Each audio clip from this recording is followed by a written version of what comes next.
Hi hello ನಮಸ್ತೆ ಎಲ್ಲರಿಗೂ daily update ಚಾನಲಿನ ಮತ್ತೊಂದು ವಿಡಿಯೋಗೆ ಸ್ವಾಗತ ಸುಸ್ವಾಗತ. ಸ್ನೇಹಿತರೆ, ಎಲ್ಲರೂ ಹೇಗಿದ್ದೀರಾ? ಎಲ್ಲರೂ ಚೆನ್ನಾಗಿದ್ದೀರಾ ಅಂದ್ಕೊಂಡಿದ್ದೀನಿ. ಹೋಪ್ ನಾನು ಕೂಡ ತುಂಬಾ ಚೆನ್ನಾಗಿದ್ದೀನಿ. ಎಲ್ಲರೂ ಚೆನ್ನಾಗಿದ್ದೀರಾ ಅಂದ್ಕೊಂಡು ಭಾವಿಸ್ಕೊಂಡು ಇವತ್ತಿನ ಒಂದು ವಿಡಿಯೋನ ಶುರು ಮಾಡಿಬಿಡೋಣ. ಇವತ್ತಿನ ಒಂದು ವಿಡಿಯೋದಲ್ಲಿ ತುಲಾ ರಾಶಿಯವರಿಗೆ ಸ್ನೇಹಿತರೆ ಮೇ 25ರಿಂದ ಸಾಕಷ್ಟು ಬದಲಾವಣೆಯನ್ನು ನೋಡಲಿದ್ದೀರಿ. ಹಾಗಿದ್ರೆ ಮೇ 25ರಿಂದ ಏನೆಲ್ಲ ಅದೃಷ್ಟದ ಫಲಗಳನ್ನು ತುಲಾರಾಶಿಯವರು ಗಳಿಸಲಿದ್ದೀರಿ, ಯಾವುದರ ಬಗ್ಗೆ ಎಚ್ಚರಿಕೆ ವಹಿಸಬೇಕು ಅನ್ನೋದನ್ನ ಕಂಪ್ಲೀಟ್ ಆಗಿ ತುಲಾರಾಶಿಯವರ ಬಗ್ಗೆ ಇದೇ ವಿಡಿಯೋದಲ್ಲಿ ತಿಳಿಸ್ಕೊಡ್ತಾ ಹೋಗ್ತೀನಿ.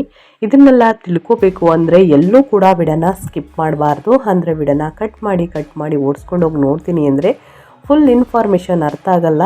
ಸೊ ಹಾಗಾಗಿ ಎಲ್ಲ ವಿಡಿಯೋದಲ್ಲೂ ತಿಳಿಸ್ತಾ ಇರ್ತೀನಿ. ಮೊದಲಿಂದ ಕೊನೆ ತನಕ ವಿಡಿಯೋನ ವಾಚ್ ಮಾಡಿ. ವಿಡಿಯೋದಲ್ಲಿ ಒಳ್ಳೆ ಮಾಹಿತಿ ಸಿಕ್ಕಿದ್ದಲ್ಲಿ ತಪ್ಪದೆ ವಿಡಿಯೋಗೊಂದು ಲೈಕ್ ಕೊಟ್ಟು ಇನ್ನೂ ನನ್ನ ಚಾನಲ್ನ ಸಬ್ಸ್ಕ್ರೈಬ್ ಮಾಡ್ಕೊಂಡಿಲ್ಲ ಅಂದರೆ ದಯವಿಟ್ಟು ಡೈಲಿ ಅಪ್ಡೇಟ್ಸ್ಗೆ ಸಬ್ಸ್ಕ್ರೈಬ್ ಆಗಿ ನಿಮ್ಮ ಅಭಿಪ್ರಾಯಗಳನ್ನು ಕಮೆಂಟ್ ಬಾಕ್ಸಲ್ಲಿ ತಿಳಿಸ್ಬೋದು. ಓಂ ಶ್ರೀ ಮಹಾಲಕ್ಷ್ಮಿ ನಮಃ ಅಂತ ಕಮೆಂಟ್ ಮಾಡಿ. ಮಹಾಲಕ್ಷ್ಮಿ ದೇವಿಯ ಅನುಗ್ರಹದಿಂದ ಕಷ್ಟಗಳು, ಸಮಸ್ಯೆಗಳು, ಅಡಚಣೆಗಳು, ತೊಂದರೆಗಳು ಎಲ್ಲವೂ ಕೂಡ ನಿವಾರಣೆಯಾಗಲಿ ಅಂತ ಕೇಳ್ಕೊತಾ ವಿಡಿಯೋದ ಕಡೆ ಗಮನ ಕೊಟ್ಬಿಡೋಣ. ಒಟ್ಟಾರೆಯಾಗಿ ಹೇಳಬೇಕು ಅಂತಂದರೆ ಸ್ನೇಹಿತರೆ, ತುಲಾರಾಶಿಯವರಿಗೆ 7ನೇ ಮನೆಯಲ್ಲಿ ಸ್ವಕ್ಷೇತ್ರದಲ್ಲಿ ಹೊಂದುವುದು ಮತ್ತು ಮೇ ದ್ವಿತೀಯಾರ್ಧದಲ್ಲಿ ನಿಮ್ಮ ಲಗ್ನಾಧಿಪತಿಯಾದ ಶುಕ್ರನು ಭಾಗ್ಯದ ಸ್ಥಾನವಾದಂತಹ 9ನೇ ಮನೆಗೆ ಮಿಥುನಕ್ಕೆ ಪ್ರವೇಶಿಸುವುದು ನಿಮಗೆ ಸಮಾಜದಲ್ಲಿ ದೊಡ್ಡ ಕೀರ್ತಿಯನ್ನು, ಹಣವನ್ನು ತಂದುಕೊಡುತ್ತದೆ. ಮೇ 25ರ ನಂತರ ಅಷ್ಟಮ ಸ್ಥಾನದ ಪ್ರಭಾವದಿಂದ ಸ್ವಲ್ಪ ಎಚ್ಚರಿಕೆ ಅಗತ್ಯ ಸ್ನೇಹಿತರೆ. ಯಾಕಂದರೆ ತುಲಾರಾಶಿಯವರಿಗೆ ಮೇ 2026ರಲ್ಲಿ ಈ ತಿಂಗಳಲ್ಲಿ ಭಾಗ್ಯೋದಯವನ್ನು, ಅದೇ ಸಮಯದಲ್ಲಿ ಕೆಲವು ಆಕಸ್ಮಿಕ ಬದಲಾವಣೆಗಳನ್ನು ಏಕಕಾಲದಲ್ಲಿ ನೀಡಲಿದೆ. ಯೋಗಕಾರಕನಾದಂತಹ ಶನಿ 6ನೇ ಮನೆಯಲ್ಲಿ ರೋಗ, ಶತ್ರುಗಳ ಸ್ಥಾನ ಸ್ಥಿರವಾಗಿದ್ದುಕೊಂಡು ನಿಮ್ಮ ಶತ್ರುಗಳ ಸಂಚುಗಳನ್ನು ವಿಫಲಗೊಳಿಸುತ್ತಿದ್ದಾನೆ.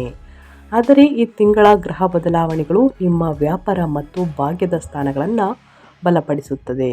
ಇದು ಒಟ್ಟಾರೆಯಾಗಿ ತುಲಾರಾಶಿಯವರ ಭವಿಷ್ಯ. ಇವಾಗ ಒಂದೊಂದಾಗಿ ತಿಳಿಸೋದಾದರೆ ವೃತ್ತಿ ಜೀವನ, ವ್ಯಾಪಾರ ವ್ಯವಹಾರದ ಬಗ್ಗೆ, ಹಣಕಾಸಿನ ಬಗ್ಗೆ, ನಿಮ್ಮ ಆರೋಗ್ಯದ ಬಗ್ಗೆ, ಕುಟುಂಬದ ಬಗ್ಗೆ ಏನೆಲ್ಲ ಬದಲಾವಣೆಯನ್ನು ನೋಡಲಿದ್ದೀರಿ ಅಂತ ನೋಡ್ತಾ ಹೋಗೋಣ.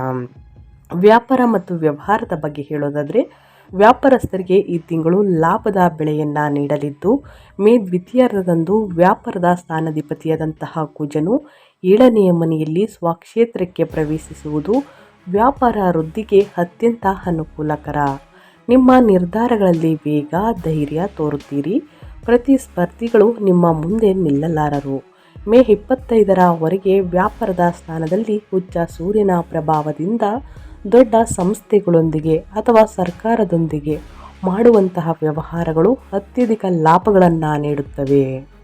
ಪಾಲುದಾರಿಕೆ ವ್ಯಾಪಾರಗಳಲ್ಲಿ ಲಾಭಗಳು ಬಂದರೂ ಸ್ವಕ್ಷೇತ್ರ ಕುಜನ ಪ್ರಭಾವದಿಂದಾಗಿ ಪಾಲುದಾರರ ಮೇಲೆ ಅಧಿಕಾರ ಚಲಾಯಿಸಬೇಕೆಂಬ ನಿಮ್ಮ ಆಲೋಚನೆ ಭಿನ್ನಾಭಿಪ್ರಾಯಗಳಿಗೆ ದಾರಿ ಮಾಡಿಕೊಡುತ್ತದೆ. ನಿರ್ಧಾರಗಳನ್ನು ಒಟ್ಟಾಗಿ ತೆಗೆದುಕೊಳ್ಳುವುದು ಒಳ್ಳೆಯದು. ಒಟ್ಟಾರೆಯಾಗಿ ಗ್ರಹಗಳ ಸಂಚಾರ ಮತ್ತು ಗ್ರಹಗಳ ಸ್ಥಾನ ಬದಲಾವಣೆಯಿಂದ ವ್ಯಾಪಾರ ವ್ಯವಹಾರದಲ್ಲಿ ಏನೆಲ್ಲ ಬದಲಾವಣೆಯನ್ನು ನೋಡಲಿದ್ದೀರಿ ತುಲಾರಾಶಿಯವರು ಅನ್ನೋದನ್ನ ಕಂಪ್ಲೀಟಾಗಿ ತಿಳಿಸ್ಕೊಟ್ಟಿದ್ದೀನಿ. ಇನ್ನು ಮುಂದಿನದಾಗಿ ಹೇಳೋದಾದರೆ ಹಣಕಾಸಿನ ಬಗ್ಗೆ ಹೇಳೋದಾದರೆ ಸ್ನೇಹಿತರೆ, ಆರ್ಥಿಕವಾಗಿ ಈ ತಿಂಗಳು ತೃಪ್ತಿದಾಯಕವಾಗಿರುತ್ತದೆ. ಧನಾಧಿಪತಿಯಾದ ಕುಜನು 7ನೇ ಮನೆಯಲ್ಲಿ ಬಲವಾದ ಸ್ಥಿತಿಯಲ್ಲಿ ಇರುವುದರಿಂದ ದೈನಂದಿನ ಆದಾಯ ಅದ್ಭುತವಾಗಿರುತ್ತದೆ.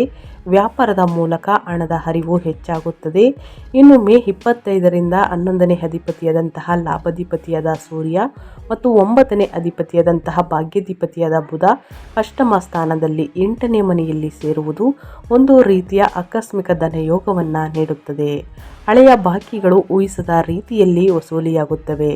ಇನ್ಶೂರೆನ್ಸ್ ಅಥವಾ ಪಿತ್ರಾರ್ಜಿತ ಆಸ್ತಿಯ ಮೂಲಕ ಹಣ ದೊರೆಯುತ್ತದೆ. ಮೇ 25ರ ನಂತರ ಲಗ್ನಾಧಿಪತಿಯಾದ ಶುಕ್ರನು ಭಾಗ್ಯದ ಸ್ಥಾನದಲ್ಲಿ ಇರುವುದರಿಂದ ನಿಮ್ಮ ಉಳಿತಾಯ ಯೋಜನೆಗಳು ಯಶಸ್ವಿಯಾಗುತ್ತವೆ ಅಂತಲೇ ಹೇಳ್ಬೋದು ತುಲಾರಾಶಿಯವರಿಗೆ. ಇನ್ನು ಮೇಯ್ನಾಗಿ ನಿಮ್ಮ ಹೆಲ್ತ್ ಬಗ್ಗೆ ಹೇಳೋದಾದರೆ ಈ ತಿಂಗಳ ದ್ವಿತೀಯಾರ್ಧದಿಂದ 7ನೇ ಮನೆಯಲ್ಲಿ ಉಚ್ಚ ಸೂರ್ಯನ ದೃಷ್ಟಿ ಲಗ್ನದ ಮೇಲೆ ಬೀಳುವುದರಿಂದ ನಿಮ್ಮಲ್ಲಿ ಉತ್ಸಾಹ ಮತ್ತು ಉಷ್ಣ ಹೆಚ್ಚಾಗಿರುತ್ತದೆ. ಮೇ 25ರ ನಂತರ ಸೂರ್ಯ ಮತ್ತು ಬುಧ ಎಂಟನೇ ಮನೆಗೆ ಪ್ರವೇಶಿಸುವುದರಿಂದ ಆರೋಗ್ಯದ ವಿಚಾರದಲ್ಲಿ ಕೆಲವು ಜಾಗೃತೆಗಳನ್ನು ವಹಿಸಬೇಕು ಸ್ನೇಹಿತರೆ. ಅಷ್ಟಮದಲ್ಲಿರುವಂತಹ ಸೂರ್ಯನಿಂದ ಕಣ್ಣೂರಿ, ಆಯಾಸ ಮತ್ತು ಹೊಟ್ಟೆಗೆ ಸಂಬಂಧಿಸಿದಂತಹ ಉಷ್ಣ ಸಮಸ್ಯೆಗಳು ಉದ್ಭವಿಸಬಹುದು.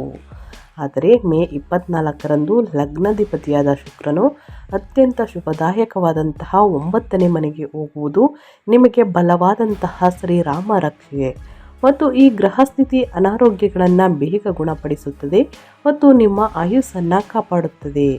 ಸಮಯಕ್ಕೆ ಸರಿಯಾಗಿ ಊಟ ಮಾಡುವುದನ್ನು ಮರೆಯಬೇಡಿ ತುಲಾರಾಶಿಯವರು. ಪ್ರತಿದಿನ ಯೋಗ, ಧ್ಯಾನ, ಮೆಡಿಟೇಷನನ್ನು ಮಾಡುವುದರಿಂದ ಉನ್ನತ ಆರೋಗ್ಯವನ್ನು ಪಡೆದುಕೊಳ್ಳಲಿದ್ದೀರಿ. ಇನ್ನು ಕುಟುಂಬ, ವೈಯಕ್ತಿಕ ಸಂಬಂಧಗಳ ಬಗ್ಗೆ ಹೇಳೋದಾದರೆ, ನಿಮ್ಮ ಪ್ರೇಮ ಜೀವನದ ಬಗ್ಗೆ ಹೇಳೋದಾದರೆ, ಮೇ 24ರ ನಂತರ ನಿಮ್ಮ ಲಾಭಾಧಿಪತಿಯಾದ ಶುಕ್ರನು ಭಾಗ್ಯದ ಸ್ಥಾನದಲ್ಲಿ 9ನೇ ಮನೆಯಲ್ಲಿ ಗುರುವಿನೊಂದಿಗೆ ಸೇರುವುದರಿಂದ ಕುಟುಂಬದಲ್ಲಿ ಸಂತೋಷ ಮರಳಿ ಬರುತ್ತದೆ. ತಂದೆಯೊಂದಿಗಿನ ಬಾಂಧವ್ಯ ಸುಧಾರಿಸುತ್ತದೆ. ಅವರ ಆರೋಗ್ಯ ಉತ್ತಮಗೊಳ್ಳುತ್ತದೆ. ಕುಟುಂಬ ಸದಸ್ಯರೊಂದಿಗೆ ಸೇರಿ ಯಾವುದಾದರೂ ಪುಣ್ಯಕ್ಷೇತ್ರಕ್ಕೆ ಹೋಗುವಂತಹ ಯೋಜನೆಯನ್ನು ರೂಪಿಸುತ್ತೀರಿ. ವೈವಾಹಿಕ ಜೀವನದಲ್ಲಿ ಈ ತಿಂಗಳು ಸ್ವಲ್ಪ ಎಚ್ಚರಿಕೆ ಅಗತ್ಯ ತುಲಾರಾಶಿಯವರಿಗೆ. ಮೇ 24ರ ನಂತರ ಸಪ್ತಮ ಸ್ಥಾನದಲ್ಲಿ 7ನೇ ಮನೆಯಲ್ಲಿ ಕುಜನ ಸ್ವಕ್ಷೇತ್ರದಲ್ಲಿ ಹೊಂದುವುದರಿಂದ ಜೀವನ ಸಂಗಾತಿಯ ವರ್ತನೆಯಲ್ಲಿ ಪ್ರಾಬಲ್ಯವಾದಂತಹ ಪ್ರವೃತ್ತಿ, ಸ್ವಲ್ಪ ಕೋಪ ಕಂಡುಬರಲಿದೆ.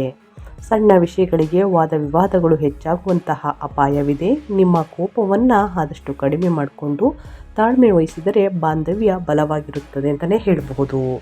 ಸಾಕಷ್ಟು ಕಮೆಂಟ್ಸನ್ನು ನೋಡ್ತಾ ಇರ್ತೇನೆ ಸ್ನೇಹಿತರೆ. ಸಂತಾನದ ಭಾಗ್ಯದ ವಾರ್ತೆಯನ್ನು ಕೇಳಲಿದ್ದೀರಿ ತುಲಾರಾಶಿಯವರು. ಇನ್ನು ಮದುವೆ ಯೋಗ ಕೂಡ ಇದೆ. ಒಟ್ಟಾರೆಯಾಗಿ ಎರಡರಲ್ಲೂ ಕೂಡ ಸಂತೋಷ, ನೆಮ್ಮದಿಯನ್ನು ನೋಡಲಿದ್ದೀರಿ. ಮನೆಯಲ್ಲಿ ಶುಭ ಕಾರ್ಯಗಳು ನಡೆಯಲಿದೆ. ಇನ್ನು ಸಣ್ಣ ಪುಟ್ಟ ಸಮಸ್ಯೆಗಳು, ದೊಡ್ಡ ಸಮಸ್ಯೆಗಳು ಕಂಡು ಬಂದಿದ್ದಲ್ಲಿ ಏನೆಲ್ಲ ಪರಿಹಾರಗಳನ್ನು ಮಾಡಬೇಕು ಅನ್ನೋದನ್ನ ತಿಳಿಸ್ಕೊಡ್ತೀನಿ. ಈ ಪರಿಹಾರವನ್ನು ಅನುಸರಿಸುವುದರಿಂದ ಕಷ್ಟಗಳು, ಸಮಸ್ಯೆಗಳು ಕ್ರಮೇಣವಾಗಿ ಕಡಿಮೆಯಾಗಲಿದೆ.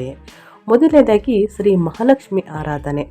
ಲಗ್ನಾಧಿಪತಿಯಾದ ಶುಕ್ರನ ಅನುಗ್ರಹವನ್ನು ಸಂಪೂರ್ಣವಾಗಿ ಪಡೆಯಲು ಪ್ರತಿ ಶುಕ್ರವಾರ ಮಹಾಲಕ್ಷ್ಮಿ ಅಷ್ಟಕವನ್ನು ಪಠಿಸಿ.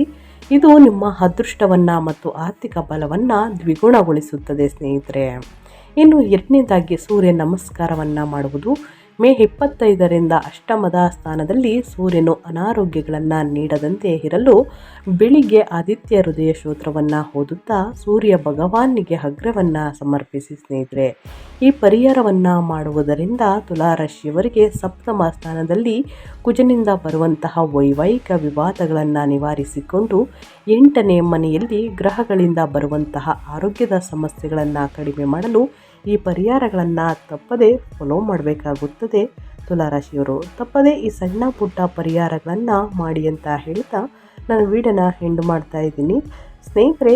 ಇವತ್ತಿನ ಒಂದು ವಿಡಿಯೋದಲ್ಲಿ ಒಳ್ಳೆ ಮಾಹಿತಿ ಸಿಕ್ಕಿದ್ದಲ್ಲಿ, ಈ ವಿಡಿಯೋ ಯೂಸ್ಫುಲ್ ಅನಿಸಿದ್ದಲ್ಲಿ ದಯವಿಟ್ಟು ವಿಡಿಯೋಗೆ ಲೈಕ್ ಮಾಡೋದನ್ನ ಮರೆತಿದ್ದೀರಾ, ಲೈಕ್ ಮಾಡಿ. ಫೇಸ್ಬುಕ್ಕಲ್ಲಿ ಸ್ನೇಹಿತರೆ ಫಾಲೋವರ್ಸ್ ಆಗಿ, ಜೊತೆಗೆ ಡೈಲಿ ಅಪ್ಡೇಟ್ಸಲ್ಲಿ ಸ್ನೇಹಿತರೆ ಯೂಟ್ಯೂಬಲ್ಲಿ ಸಬ್ಸ್ಕ್ರೈಬ್ ಆಗಿಲ್ಲ ಅಂದರೆ ಸಬ್ಸ್ಕ್ರೈಬ್ ಆಗಿ ನಿಮ್ಮ ಅಭಿಪ್ರಾಯವನ್ನು ಕಮೆಂಟ್ ಬಾಕ್ಸಲ್ಲಿ ತಿಳಿಸಿ ಅಂತ ಹೇಳ್ತಾ ನಿಮಗೂ ಮತ್ತು ನಿಮ್ಮ ಕುಟುಂಬಕ್ಕೆ ತುಂಬಾ ಒಳ್ಳೆಯದಾಗಲಿ. ಮತ್ತೊಂದು ವಿಡಿಯೋ ಜೊತೆ ಮತ್ತೊಂದು ಹೊಸ ಭವಿಷ್ಯದಲ್ಲಿ ಸಿಗ್ತೀನಿ.